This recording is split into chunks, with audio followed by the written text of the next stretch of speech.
Hey everybody, Dieter Kurtenbach here at the Smoothie King Center in New Orleans. Hopefully for the last time, probably for the last time this season. Warriors beat the Pelicans 118-92, an incredible bounce back game from the Warriors after that dud of a Game 3 performance. And it all started up front, opening tip. That's the major point from this game. Point number one, the death lineup. Call them whatever you want, Hampton's 5 death lineup, doesn't matter. Warriors started the death lineup, again, Hampton's 5, whatever, for the first time ever.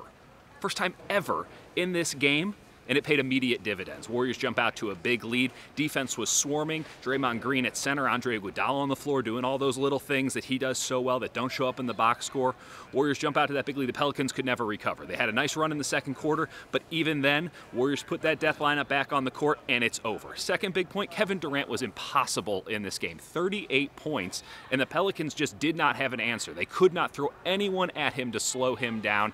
Knocked down 2 jumpers in the first 80 seconds, and you knew we were off to the races with KD tonight. With Stephen Curry not really having that gravity back, his conditioning not at 100% quite yet, particularly in a game this fast-paced.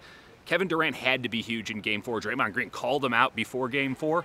Well, he came through in a big way. It was as good of a performance as I've seen from Durant since last year's NBA Finals, and we all remember how those went for the Warriors. That was Durant's finest moment. Shades of that here at the Smoothie King Center in Game 4. Third point, and it's just little things. Stuff like Andre Iguodala playing on Nikola Mirotic, a guy who gave him the Warriors a lot of trouble in Game 3. That's not a guy that typically you would want to match up with, but he was fantastic on Mirotic to start the game. And it's just those little things, again, that makes Andre such an important player. We all talk about Draymond with that death lineup because he's playing center and he does so many great things, but Andre Iguodala really important to making that lineup work on the defensive end, and that set the tone for this game. Quinn Cook coming off the bench, giving solid minutes, scoring, what, 12 points?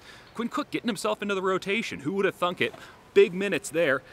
Kevon Looney didn't have a good Game 3. He bounced back in Game 4. The box score won't show it, but Steve Kerr didn't have to buy any minutes at the center position. He had to buy minutes in Game 3. That's what JaVale McGee starting in Game 3 was all about. Didn't have to play JaVale McGee until garbage time in Game 4, and that was huge because Kevon Looney gave him solid run. And finally, Curry's conditioning. Steve Kerr said he had a breakthrough in Game 4. We'll see in Game 5, because if Durant is this locked in, he was like in a trance after the game. He was so locked in.